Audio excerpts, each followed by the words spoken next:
السلام علیکم دوستو، آج ہم آپ کو سیر کروائیں گے مسجد اقصیٰ کی۔ آپ کو دکھائیں گے کہ مسجد اقصیٰ اندر سے کیسی بنی ہوئی ہے۔ ہمارے پیارے نبی حضرت محمد صلی اللہ علیہ وآلہ وسلم اس کی زمین پر کیسے معراج تک گئے، وہ کون سے مقامات ہیں جہاں پر ہمارے پیارے نبی حضرت محمد صلی اللہ علیہ وآلہ وسلم نے 1,24,000 پیغمبر کو امامت فرمائی تھی۔ بیت المقدس، مسجد اقصیٰ اور قبۃ صحرا میں کیا فرق ہے؟ بیت المقدس کے ارد گرد رہنے والے لوگ کیسے ہیں؟ اس کے علاوہ اس کے بہت سے حقائق اور اس کے مزارات کا بارے میں بتائیں گے جو آج سے پہلے آپ نے کبھی نہیں سنے ہوں گے۔ اگر آپ سچے مسلمان ہیں تو ہمارا چینل سبسکرائب کیجئے، اس ویڈیو کو زیادہ سے زیادہ شیئر کیجئے تاکہ ہر مسلمان تک یہ ویڈیو پہنچے۔ چلیں اب ویڈیو کا آغاز کرتے ہیں۔ مسجد اقصیٰ کی تاریخ کافی پرانی ہے۔ یہ زمین پر بنائے جانے والی دوسری مسجد تھی اور آج مسلمانوں کے لیے تیسری اہم مسجد ہونے کا کردار حاصل رکھتی ہے۔ خانہ کعبہ کی تعمیر کے تقریباً 40 سال بعد حضرت ابراہیم علیہ السلام نے اس کو تعمیر کیا۔ اگر بات کی جائے اس کی زمین کی تو 1,44,000 کلومیٹر ہے۔ اس جگہ پر 5 لاکھ سے زائد لوگ یہاں پر نماز ادا کر سکتے ہیں۔ مسجد اقصیٰ کو بہت سارے ناموں سے جانا جاتا ہے، جیسا کہ بیت المقدس، دیوار براق، مسجد قبلی، مسجد مروان، مقام براق، دیوار قبلیہ اور حرم شریف۔ فلسطین کا شہر حضرت عیسیٰ علیہ السلام کی پیدائش سے 3000 سال پہلے کنعان کے لوگوں نے آباد کیا، جس کا نام فلسطین بھی انہی لوگوں نے رکھا تھا۔ کئی ہزار سال تک یہ لوگ یہاں پر قائم پذیر رہے۔ حضرت ابراہیم علیہ السلام نے اپنے بیٹے حضرت اسماعیل علیہ السلام کے ساتھ خانہ کعبہ تعمیر کیا اور اپنے دوسرے بیٹے حضرت اسحاق علیہ السلام کے ساتھ مسجد اقصیٰ کو تعمیر کیا، اور آگے چل کر حضرت اسماعیل علیہ السلام کی اولاد مسلمان اور حضرت اسحاق علیہ السلام کی اولاد یہودی کہلائی۔ حضرت اسحاق علیہ السلام نے بیت المقدس کو سنبھال لیا۔ اس کے بعد حضرت اسحاق علیہ السلام کے بیٹے حضرت یعقوب علیہ السلام کے پاس نبوت آئی اور ان کے 12 بیٹے تھے، جن میں سے حضرت یوسف علیہ السلام کو اللہ تعالیٰ نے نبوت سے نوازا۔ یہ سب فلسطین چھوڑ کر مصر میں آباد ہو گئے۔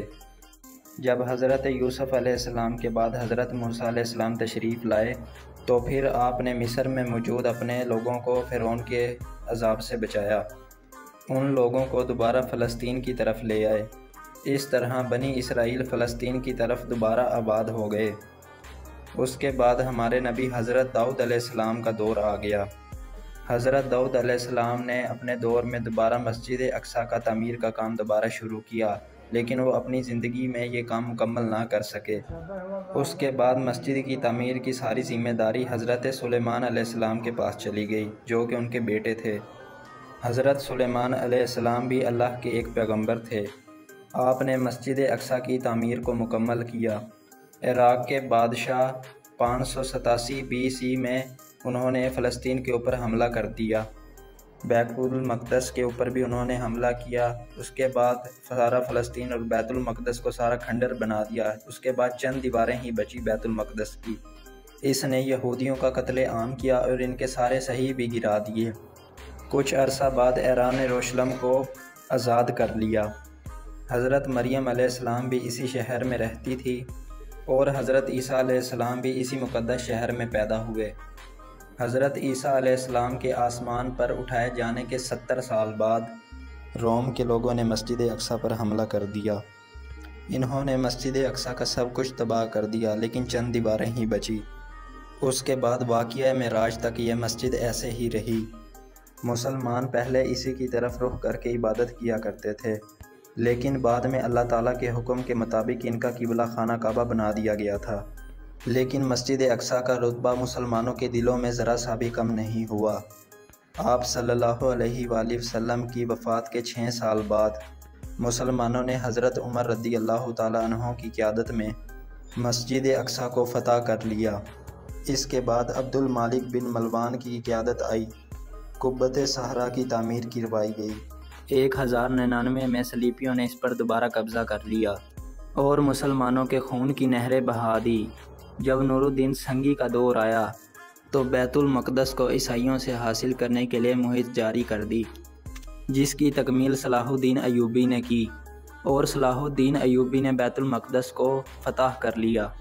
1918 تک بیت المقدس پوری طرح مسلمانوں کے پاس رہا اور 1918 کے بعد بیت المقدس پر برطانیہ نے قبضہ کر لیا، جس کے بعد اسرائیلی لوگ یہاں پر دھڑا دھڑ آنے لگے اور کچھ عرصے بعد اسرائیل کے لوگوں نے اپنا ایک علیحدہ ملک بنانے کی منسوخ کی اور 1948 میں یہودیوں نے اپنے ایک علیحدہ ملک اسرائیل کا اعلان کر دیا۔ اس دن کے بعد مسلمانوں پر فلسطین کے ظلم کا عذاب شروع ہو گیا۔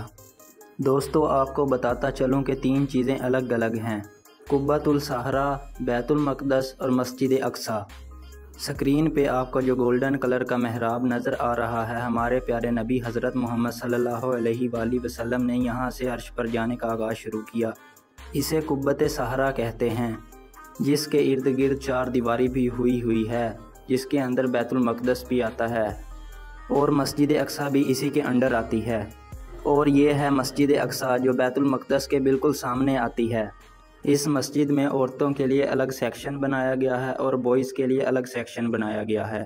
مسجد اقصی کی زیارت کیوں کرنی چاہیے؟ حدیث کے مطابق آیا ہے کہ ہمیں 3 مسجدوں کی زیارت کرنی چاہیے: مسجد نبوی، مسجد اقصی، مسجد الحرام شامل ہے۔ قرآن پاک میں بھی مسجد اقصی کا ذکر آیا ہے۔ نبی کریم صلی اللہ علیہ وآلہ وسلم کے دور میں مسلمان 16 سے 17 مہینے اس کی طرف رخ کر کے عبادت کرتے رہے ہیں۔ مسجد اقصی میں بھی نماز پڑھنے کا ثواب ہزاروں نمازوں سے زیادہ ہے۔ مسجد اقصی کا دوسرا نام قبلی مسجد بھی ہے۔ اندر سے یہ مسجد بہت خوبصورت اور بہت یونیک ہے۔